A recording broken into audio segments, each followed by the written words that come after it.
Chapter 10. The Luckiest Man in Babylon. At the head of his caravan proudly rode Nada, the merchant prince of Babylon. He liked fine cloth and wore rich and becoming robes. He liked fine animals and sat easily upon his spirited Arabian stallion. To look at him, one would hardly have guessed his advanced years. Certainly they would not have suspected that he was inwardly troubled. The journey from Damascus is long, and the hardships of the desert many. These he minded not. The Arab tribes are fierce and eager to loot rich caravans. These he feared not, for his many fleet-mounted guards were a safe protection. About the youth at his side, whom he was bringing from Damascus, was he disturbed. This was Hadan Gula, the grandson of his partner of other years, Gula, to whom he felt he owed a debt of gratitude which could never be repaid. He would like to do something for this grandson, but the more he considered this, the more difficult it seemed because of the youth himself. Eyeing the young man's rings and earrings, he thought to himself, "He thinks jewels are for men. Still, he has his grandfather's strong face. But his grandfather wore no such gaudy robes. Yet I sought him to come, hoping I might help him get a start for himself and get away from the wreck his father has made of their inheritance." Hadan Gula broke in upon his thoughts. "Why dost thou work so hard, riding always with thy caravan upon its long journeys? Dost thou never take time to enjoy life?" Nada smiled. "To enjoy life?" he repeated. "What wouldst thou do to enjoy life if thou wert Nada?" "If I had wealth equal to thine, I would live like a prince. Never across the hot desert would I ride. I would spend the shekels as fast as they came to my purse. I would wear the richest of robes and the rarest of jewels. That would be a life to my liking, a life worth living." Both men laughed. "Thy grandfather wore no jewels," Nada spoke before he thought, then continued jokingly, "Wouldst thou leave no time for work?" "Work was made for slaves," Hadan Gula responded. Nada bit his lip but made no reply, riding in silence until the trail led them to the slope. Here he reined his mount, and pointing to the green valley far away, "See, there is the valley. Look far down, and thou canst faintly see the walls of Babylon. The tower is the temple of Bel. If thine eyes are sharp, thou mayest even see the smoke from the eternal fire upon its crest." "So that is Babylon? Always have I longed to see the wealthiest city in all the world," Hadan Gula commented. "Babylon, where my grandfather started his fortune. Would he were still alive, we would not be so sorely pressed. Why wish his spirit to linger on earth beyond its allotted time? Thou and thy father can well carry on his good work. Alas, of us neither has his gift. Father and myself know not his secret for attracting the golden shekels." Nada did not reply, but gave rein to his mount and rode thoughtfully down the trail to the valley. Behind them followed the caravan in a cloud of reddish dust. Some time later they reached the king's highway and turned south through the irrigated farms. 3 old men plowing a field caught Nada's attention. They seemed strangely familiar. How ridiculous! One does not pass a field after 40 years and find the same men plowing there. Yet something within him said they were the same. One, with an uncertain grip, held the plow. The others laboriously plodded beside the oxen, ineffectually beating them with their barrel staves to keep them pulling. 40 years ago he had envied these men. How gladly he would have exchanged places. But what a difference now! With pride he looked back at his trailing caravan, well-chosen camels and donkeys loaded high with valuable goods from Damascus. All this was but one of his possessions. He pointed to the plowers, saying, "Still plowing the same field where they were 40 years ago. They look it, but why thinkest thou they are the same?" "I saw them there," Sharunada replied. Recollections were racing rapidly through his mind. Why could he not bury the past and live in the present? Then he saw, as in a picture, the smiling face of Hadan Gula. The barrier between himself and the cynical youth beside him dissolved. But how could he help such a superior youth with his spendthrift ideas and bejeweled hands?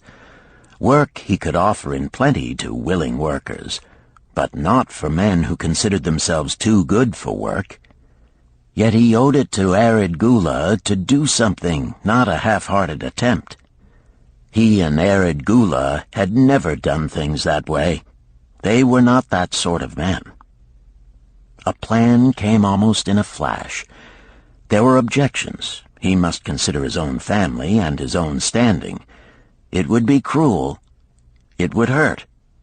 Being a man of quick decisions, he waived objections and decided to act. "Wouldst thou be interested in hearing how thy worthy grandfather and myself joined in the partnership which proved so profitable?" he questioned. "Why not just tell me how thou madest the golden shekels? That is all I need to know," the young man parried.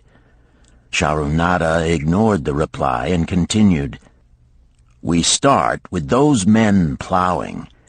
I was no older than thou. As the column of men in which I marched approached, good old Megiddo, the farmer, scoffed at the slipshod way in which they plowed. Megiddo was chained next to me. 'Look at the lazy fellows,' he protested. 'The plow holder makes no effort to plow deep, nor do the beaters keep the oxen in the furrow. How can they expect to raise a good crop with poor plowing?' "Didst thou say Megiddo was chained to thee?" Hadan Gula asked in surprise. "Yes, with bronze collars about our necks and a length of heavy chain between us. Next to him was Zabado, the sheep thief. I had known him in Harun. At the end was a man we called Pirate because he told us not his name. We judged him as a sailor as he had entwined serpents tattooed upon his chest in sailor fashion. The column was made up thus, so the men could walk in fours." "Thou wert chained as a slave?" Hadan Gula asked incredulously. "Did not thy grandfather tell thee I was once a slave? He often spoke of thee, but never hinted of this. He was a man thou couldst trust with innermost secrets. Thou, too, are a man I may trust, am I not right?" Sharunada looked him squarely in the eye. "Thou mayest rely upon my silence, but I am amazed. Tell me, how didst thou come to be a slave?" Sharunada shrugged his shoulders. "Any man may find himself a slave. It was a gaming house and barley beer that brought me disaster. I was the victim of my brother's indiscretions. In a brawl he killed his friend. I was bonded to the widow by my father, desperate to keep my brother from being prosecuted under the law. When my father could not raise the silver to free me, she in anger sold me to the slave dealer." "What a shame and injustice!" Hadan Gula protested. "But tell me, how didst thou regain freedom?" "We shall come to that, but not yet. Let us continue my tale. As we passed, the plowers jeered at us. One did doff his ragged hat and bow low, calling out, 'Welcome to Babylon, guests of the king! He waits for thee on the city walls where the banquet is spread, mud bricks and onion soup.' With that, they laughed uproariously. pirate flew into a rage and cursed them roundly. "What do those men mean by the king awaiting us on the walls?" I asked him. "To the city walls ye march to carry bricks until the back breaks. Maybe they beat thee to death before it breaks. They won't beat me. I'll kill 'em." Then Megiddo spoke up. "It doesn't make sense to me to talk of masters beating willing, hard-working slaves to death. Masters like good slaves and treat them well." "Who wants to work hard?" commented Zabato.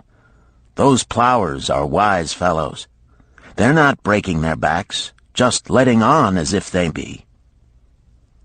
"Thou can't get ahead by shirking," Megiddo protested. "If thou plow a hectare, that's a good day's work, and any master knows it. But when thou plow only a half, that's shirking. I don't shirk. I like to work, and I like to do good work, for work is the best friend I've ever known. It has brought me all the good things I've had, my farm and cows and crops, everything." "Yea, and where be these things now?" scoffed Zabato. "I figure it pays better to be smart and get by without working. You watch Zabato. If we're sold to the walls, he'll be carrying the water bag or some easy job, when thou, who like to work, will be breaking thy back carrying bricks." He laughed his silly laugh.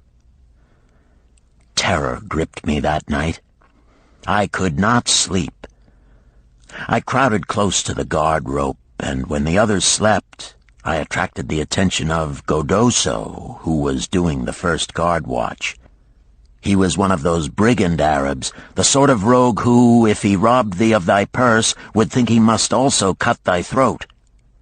"Tell me, Godoso," I whispered, "when we get to Babylon, will we be sold to the walls?" "Why want to know?" he questioned cautiously. "Canst thou not understand?" I pleaded. "I am young. I want to live. I don't want to be worked or beaten to death on the walls. Is there any chance for me to get a good master?" He whispered back, "I tell something. Thou good fellow, give Godoso no trouble. Most times we go first to slave market. Listen now. When buyers come, tell 'em you good worker, like to work hard for good master, make 'em want to buy. You not make 'em buy, next day you carry brick. Mighty hard work." After he walked away, I lay in the warm sand looking up at the stars and thinking about work. What Megiddo had said about it being his best friend made me wonder if it would be my best friend. Certainly it would be if it helped me out of this. When Megiddo awoke, I whispered my good news to him. It was our one ray of hope as we marched toward Babylon. Late in the afternoon, we approached the walls and could see the lines of men, like black ants, climbing up and down the steep diagonal paths. As we drew closer, we were amazed at the thousands of men working. Some were digging in the moat, others mixed the dirt into mud bricks. The greatest number were carrying the bricks in large baskets up those steep trails to the masons. Overseers cursed the laggards and cracked bullock whips over the backs of those who failed to keep in line. Poor, worn-out fellows were seen to stagger and fall beneath their heavy baskets, unable to rise again. If the lash failed to bring them to their feet, they were pushed to the side of the paths and left writhing in agony. Soon they would be dragged down to join other craven bodies beside the roadway to await unsanctified graves. As I beheld the ghastly sight, I shuddered. So this was what awaited my father's son if he failed at the slave market. Godoso had been right. We were taken through the gates of the city to the slave prison, and next morning marched to the pens in the market. Here the rest of the men huddled in fear, and only the whips of our guard could keep them moving so the buyers could examine them. Megiddo and myself eagerly talked to every man who permitted us to address him. The slave dealer brought soldiers from the king's guard who shackled Pirate and brutally beat him when he protested. As they led him away, I felt sorry for him. Megiddo felt that we would soon part. When no buyers were near, he talked to me earnestly to impress upon me how valuable work would be to me in the future. Some men hate it. They make it their enemy. Better to treat it like a friend. Make thyself like it. Don't mind because it is hard. If thou thinkest about what a good house thou build, then who cares if the beams are heavy and it is far from the well to carry the water for the plaster? Promise me, boy, if thou get a master, work for him as hard as thou canst. If he does not appreciate all thou do, never mind. Remember, work well done does good to the man who does it. It makes him a better man. He stopped as a burly farmer came to the enclosure and looked at us critically. Megiddo asked about his farm and crops, soon convincing him that he would be a valuable man. After violent bargaining with the slave dealer, the farmer drew a fat purse from beneath his robe, and soon Megiddo had followed his new master out of sight. A few other men were sold during the morning. At noon, Godoso confided to me that the dealer was disgusted and would not stay over another night, but would take all who remained at sundown to the king's buyer. I was becoming desperate when a fat, good-natured man walked up to the wall and inquired if there was a baker among us. I approached him, saying, "Why should a good baker like thyself seek another baker of inferior ways? Would it not be easier to teach a willing man like myself thy skilled ways? Look at me. I am young, strong, and like to work. Give me a chance, and I will do my best to earn gold and silver for thy purse." He was impressed by my willingness, and began bargaining with the dealer who had never noticed me since he had bought me, but now waxed eloquent on my abilities, good health, and good disposition. I felt like a fat ox being sold to a butcher. At last, much to my joy, the deal was closed. I followed my new master away, thinking I was the luckiest man in Babylon. My new home was much to my liking. Nananeid, my master, taught me how to grind the barley in the stone bowl that stood in the courtyard, how to build the fire in the oven, and then how to grind very fine the sesame flour for the honey cakes. I had a couch in the shed where his grain was stored.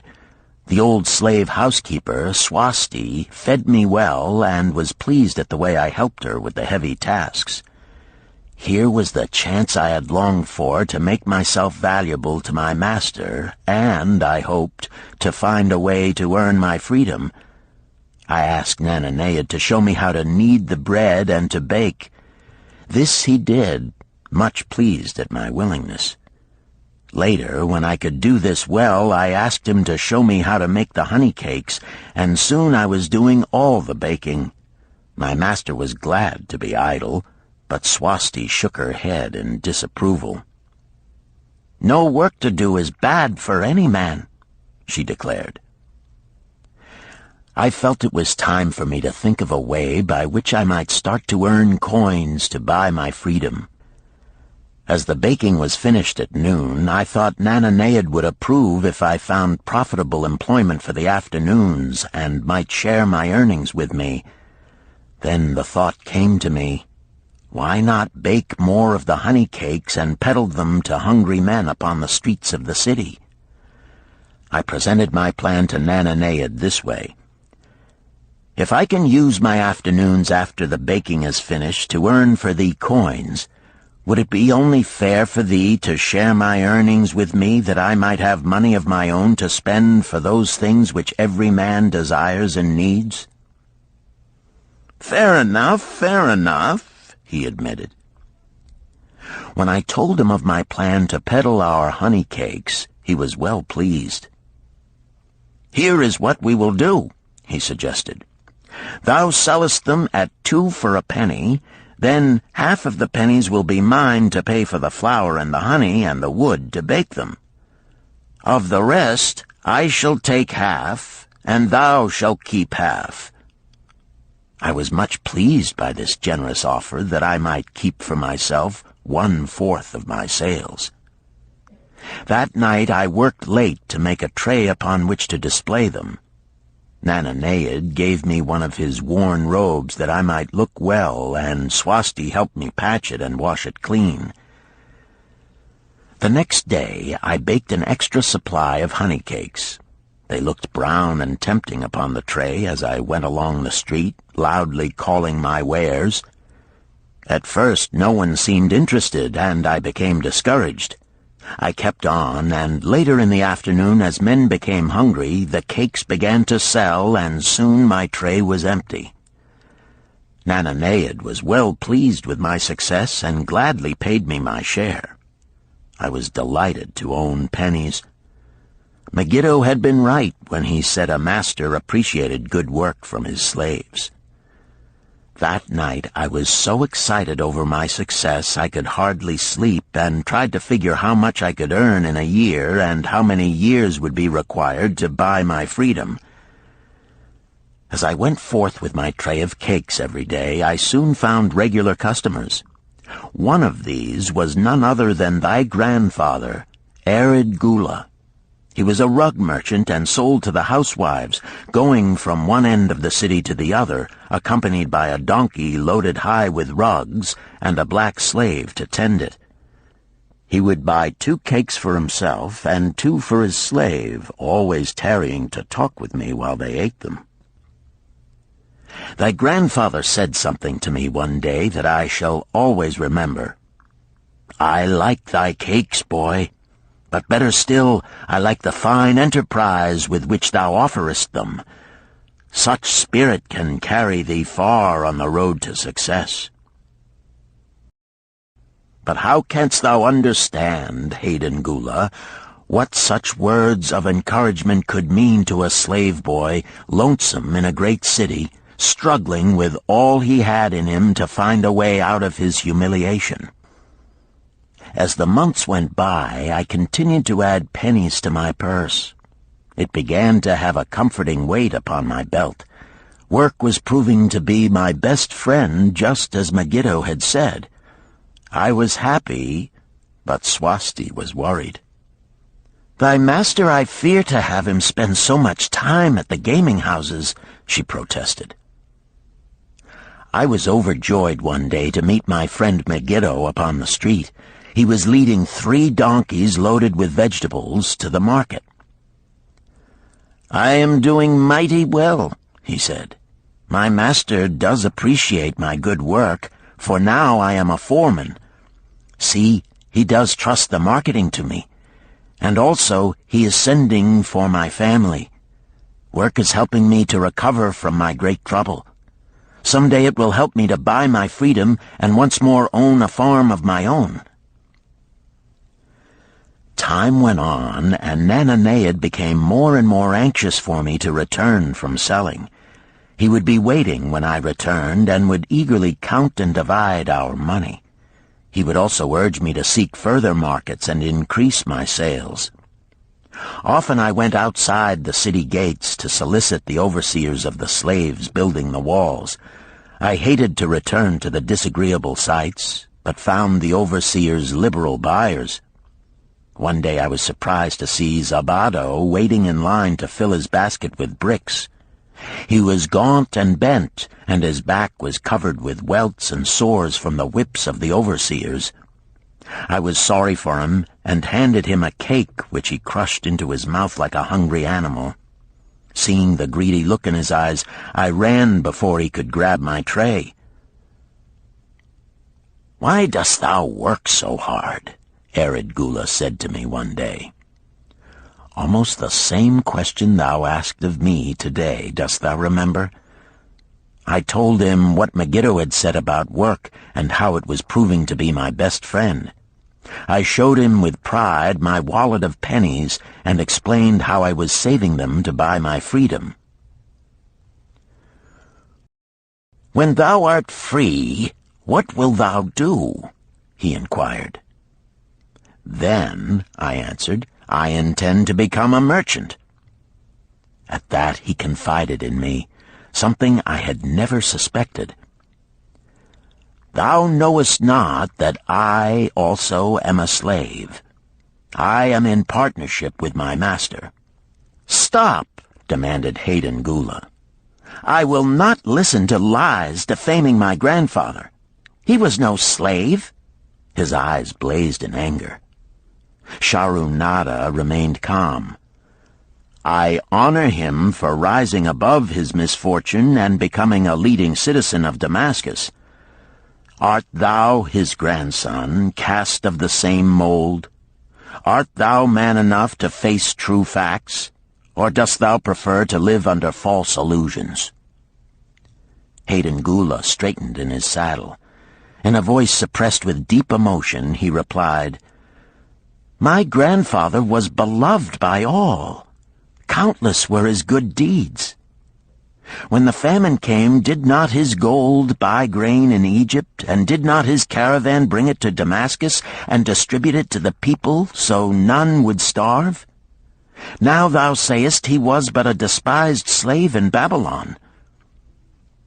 Had he remained a slave in Babylon, that he might well have been despised, but when, through his own efforts, he became a great man in Damascus, the gods indeed condoned his misfortunes and honored him with their respect." Nada replied. "After telling me that he was a slave," Nada continued, "he explained how anxious he had been to earn his freedom. Now that he had enough money to buy this, he was much disturbed as to what he should do. He was no longer making good sales and feared to leave the support of his master." I protested his indecision. "Cling no longer to thy master. Get once again the feeling of being a free man. Act like a free man and succeed like one. Decide what thou desirest to accomplish, and then work will aid thee to achieve it." He went on his way, saying he was glad I had shamed him for his cowardice. One day I went outside the gates again, and was surprised to find a great crowd gathering there. When I asked a man for an explanation, he replied, "Hast thou not heard? An escaped slave who murdered one of the king's guards has been brought to justice and will this day be flogged to death for his crime. Even the king himself is to be here." So dense was the crowd about the flogging post, I feared to go near lest my tray of honey cakes be upset. Therefore I climbed up the unfinished wall to see over the heads of the people. I was fortunate in having a view of Nebuchadnezzar himself as he rode by in his golden chariot. Never had I beheld such grandeur, such robes and hangings of gold cloth and velvet. I could not see the flogging, though I could hear the shrieks of the poor slave.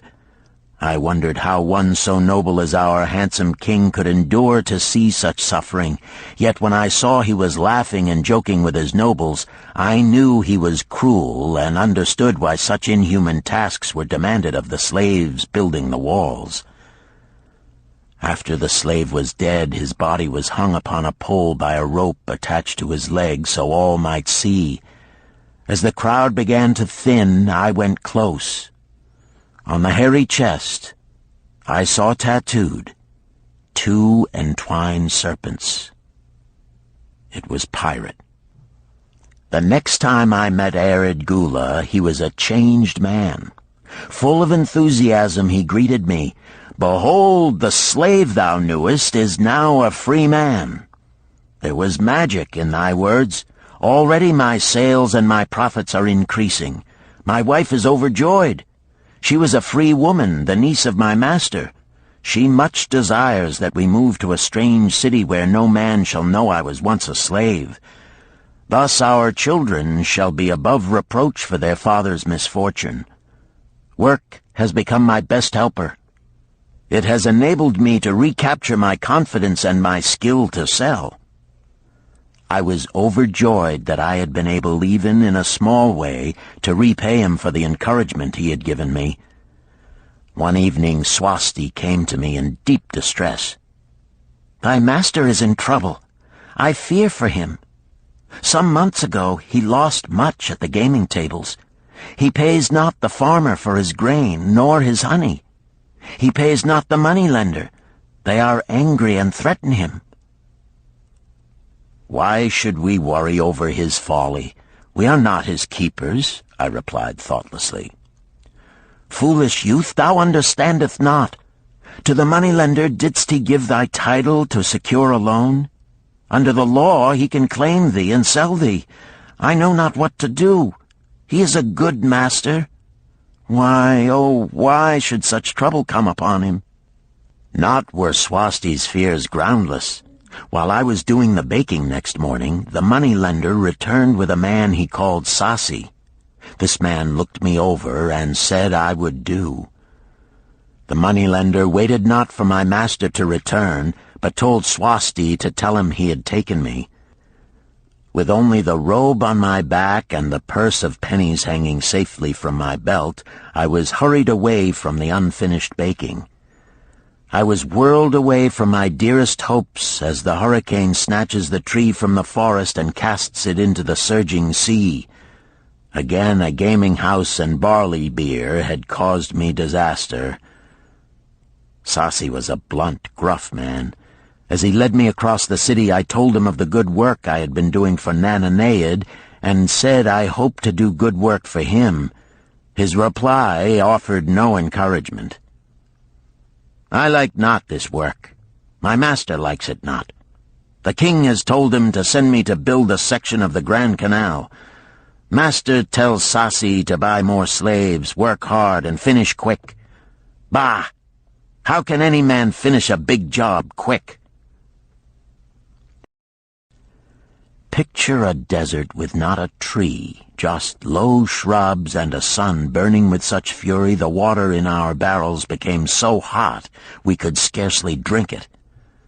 Then picture rows of men going down into the deep excavation and lugging heavy baskets of dirt up soft, dusty trails from daylight until dark. Picture food served in open troughs from which we helped ourselves like swine. We had no tents, no straw for beds. That was the situation in which I found myself. I buried my wallet in a marked spot, wondering if I would ever dig it up again. At first I worked with good will, but as the months dragged on I felt my spirit breaking. Then the heat fever took hold of my weary body. I lost my appetite and could scarcely eat the mutton and vegetables. At night I would toss in unhappy wakefulness.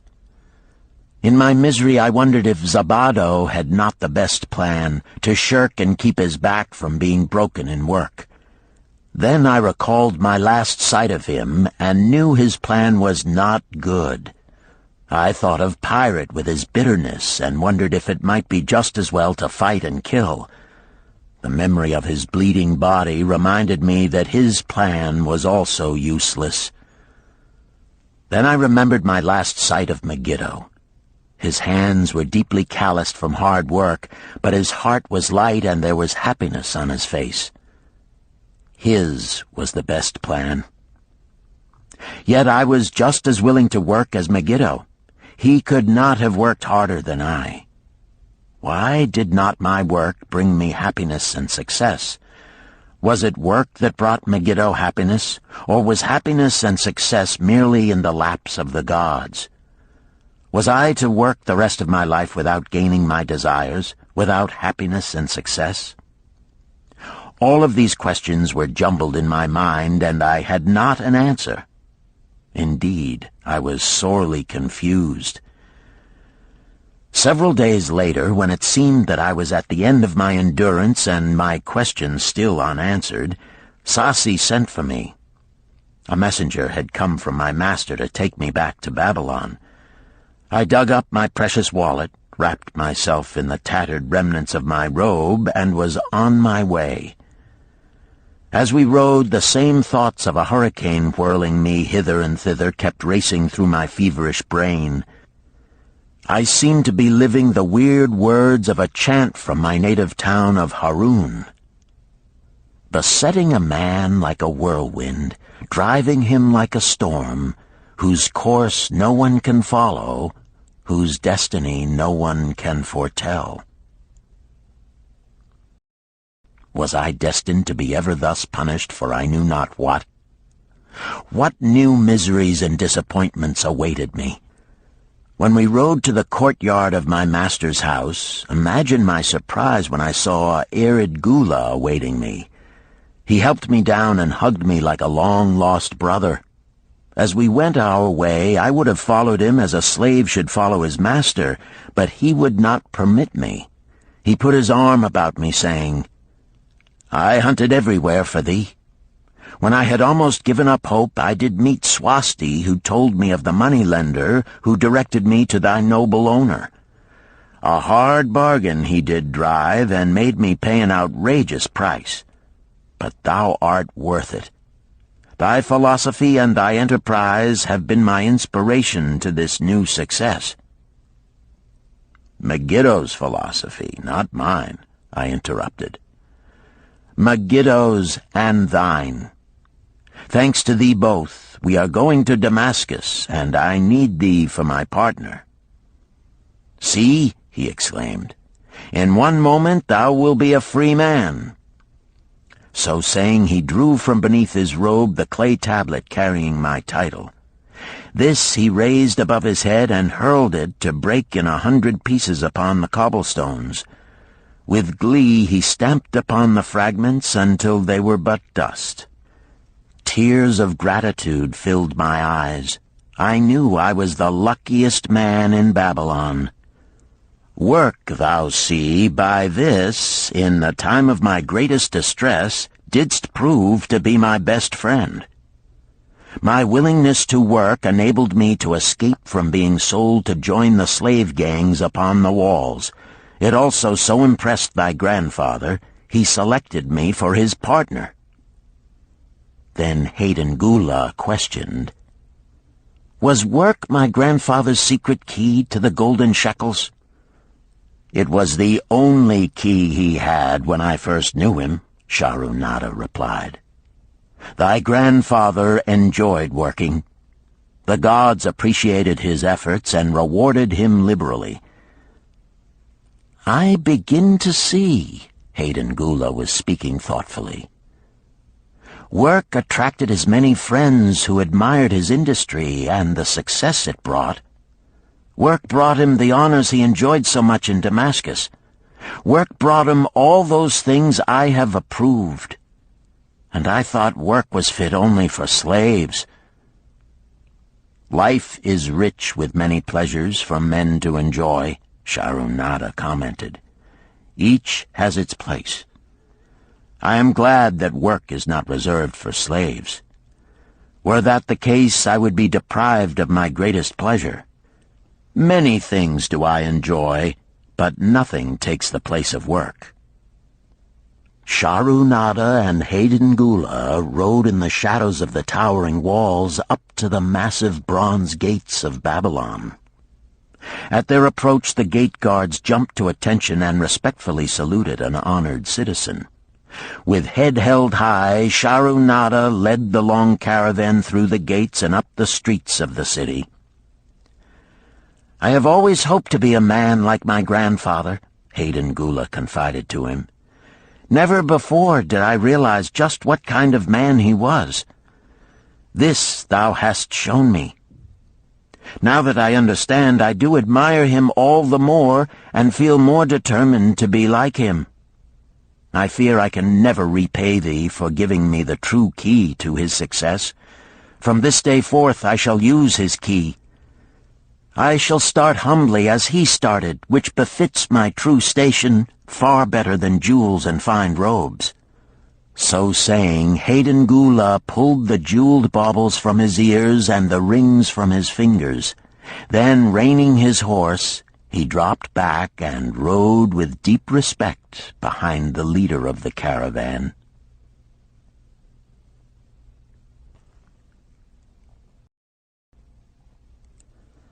Chapter 11. An Historical Sketch of Babylon. In the pages of history, there lives no city more glamorous than Babylon. Its very name conjures visions of wealth and splendor. Its treasures of gold and jewels were fabulous. One naturally pictures such a wealthy city as located in a suitable setting of tropical luxury, surrounded by rich natural resources of forests and mines. Such was not the case. It was located beside the Euphrates River in a flat, arid valley. It had no forests, no mines, not even stone for building. It was not even located upon a natural trade route. The rainfall was insufficient to raise crops. Babylon is an outstanding example of man's ability to achieve great objectives using whatever means are at his disposal. All of the resources supporting this large city were man-developed. All of its riches were man-made. Babylon possessed just two natural resources: a fertile soil and water in the river. With one of the greatest engineering accomplishments of this or any other day, Babylonian engineers diverted the waters from the river by means of dams and immense irrigation canals. Far out across that arid valley went these canals to pour the life-giving waters over the fertile soil. This ranks among the first engineering feats known to history. Such abundant crops as were the reward of this irrigation system the world had never seen before. Fortunately, during its long existence, Babylon was ruled by successive lines of kings to whom conquest and plunder were but incidental. While it engaged in many wars, most of these were local or defensive against ambitious conquerors from other countries who coveted the fabulous treasures of Babylon. The outstanding rulers of Babylon live in history because of their wisdom, enterprise, and justice. Babylon produced no strutting monarchs who sought to conquer the known world that all nations might pay homage to their egotism. As a city, Babylon exists no more. When those energizing human forces that built and maintained the city for thousands of years were withdrawn, it soon became a deserted ruin. The site of the city is in Asia, about 600 miles east of the Suez Canal, just north of the Persian Gulf. The latitude is about 30 degrees above the equator, practically the same as that of Yuma, Arizona. It possessed a climate similar to that of this American city, hot and dry. Today, this valley of the Euphrates, once a populous irrigated farming district, is again a windswept arid waste. Scant grass and desert shrubs strive for existence against the wind-blown sands. Gone are the fertile fields, the mammoth cities, and the long caravans of rich merchandise. Nomadic bands of Arabs, securing a scant living by tending small herds, are the only inhabitants. Such it has been since about the beginning of the Christian era. Dotting this valley are earthen hills. For centuries they were considered by travelers to be nothing else. The attention of archaeologists were finally attracted to them because of broken pieces of pottery and brick washed down by the occasional rainstorms. Expeditions, financed by European and American museums, were sent here to excavate and see what could be found. Picks and shovels soon proved these hills to be ancient cities. City graves, they might well be called. Babylon was one of these. Over it for something like 20 centuries, the winds had scattered the desert dust. Built originally of brick, all exposed walls had disintegrated and gone back to earth once more. Such is Babylon, the wealthy city, today. A heap of dirt, so long abandoned that no living person even knew its name until it was discovered by carefully removing the refuse of centuries from the streets and the fallen wreckage of its noble temples and palaces. Many scientists considered the civilization of Babylon and other cities in this valley to be the oldest of which there is a definite record. Positive dates have been proved reaching back 8,000 years. An interesting fact in this connection is the means used to determine these dates. Uncovered in the ruins of Babylon were descriptions of an eclipse of the sun. Modern astronomers readily computed the time when such an eclipse, visible in Babylon, occurred, and thus established a known relationship between their calendar and our own. In this way, we have proved that 8,000 years ago, the Sumerites, who inhabited Babylonia, were living in walled cities.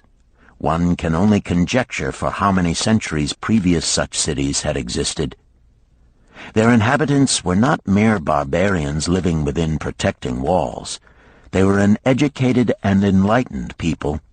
So far as written history goes, they were the first engineers, the first astronomers, the first mathematicians, the first financiers, and the first people to have a written language. Mention has already been made of the irrigation systems which transformed the arid valley into an agricultural paradise. The remains of these canals can still be traced, although they are mostly filled with accumulated sand. Some of them were of such size that, when empty of water, a dozen horses could be ridden abreast along their bottoms. In size they compare favorably with the largest canals in Colorado and Utah. In addition to irrigating the valley lands, Babylonian engineers completed another project of similar magnitude. By means of an elaborate drainage system, they reclaimed an immense area of swampland at the mouths of the Euphrates and Tigris rivers and put this also under cultivation. Herodotus, the Greek traveler and historian, visited Babylon while it was in its prime and has given us the only known description by an outsider. His writings give a graphic description of the city and some of the unusual customs of its people. He mentions the remarkable fertility of the soil and the bountiful harvest of wheat and barley which they produced. The glory of Babylon has faded, but its wisdom has been preserved for us. For this we are indebted to their form of records. In that distant day, the use of paper had not been invented. Instead, they laboriously engraved their writing upon tablets of moist clay. When completed, these were baked and became hard tile. In size, they were about 6 by 8 inches and an inch in thickness. These clay tablets, as they are commonly called, were used much as we use modern forms of writing. Upon them were engraved legends, poetry, history, transcriptions of royal decrees, the laws of the land, titles to property, promissory notes, and even letters which were dispatched by messengers to distant cities. From these clay tablets we are permitted an insight into the intimate personal affairs of the people. For example, one tablet, evidently from the records of a country storekeeper, relates that upon the given date, a certain named customer brought in a cow and exchanged it for 7 sacks of wheat, 3 being delivered at the time, and the other 4 to await the customer's pleasure. Safely buried in the wrecked cities, archaeologists have recovered entire libraries of these tablets, hundreds of thousands of them. One of the outstanding wonders of Babylon was the immense walls surrounding the city. The ancients ranked them with the Great Pyramid of Egypt as belonging to the 7 wonders of the world. Queen Semiramis is credited with having erected the first walls during the early history of the city. Modern excavators have been unable to find any trace of the original walls, nor is their exact height known. From mention made by early writers, it is estimated they were about 50 to 60 feet high, faced on the outer side with burnt brick, and further protected by a deep moat of water. The later and more famous walls were started about 600 years before the time of Christ by King Nabopolassar.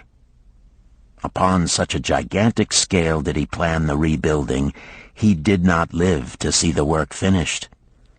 This was left to his son Nebuchadnezzar, whose name is familiar in biblical history. The height and length of these later walls staggers belief. They are reported upon reliable authority to have been about 160 feet high, the equivalent of the height of a modern 15-story office building. The total length is estimated as between 9 and 11 miles. So wide was the top that a 6-horse chariot could be driven around them. Of this tremendous structure, little now remains except portions of the foundations and the moat. In addition to the ravages of the elements, the Arabs completed the destruction by quarrying the brick for building purposes elsewhere. Against the walls of Babylon marched, in turn, the victorious armies of almost every conqueror of that age of wars of conquest. A host of kings laid siege to Babylon, but always in vain. Invading armies of that day were not to be considered lightly. Historians speak of such units as 10,000 horsemen, 25,000 chariots, 1,200 regiments of foot soldiers with 1,000 men to the regiment. Often 2 or 3 years of preparation would be required to assemble war materials and depots of food along the proposed line of march. The city of Babylon was organized much like a modern city. There were streets and shops. Peddlers offered their wares through residential districts. Priests officiated in magnificent temples. Within the city was an inner enclosure for the royal palaces. The walls about this were said to have been higher than those about the city. The Babylonians were skilled in the arts.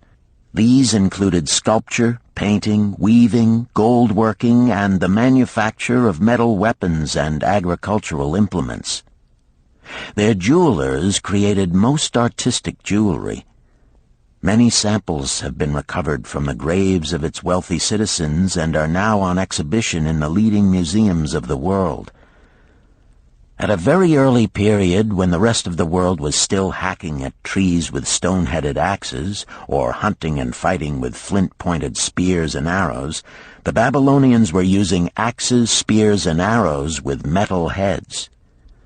The Babylonians were clever financiers and traders.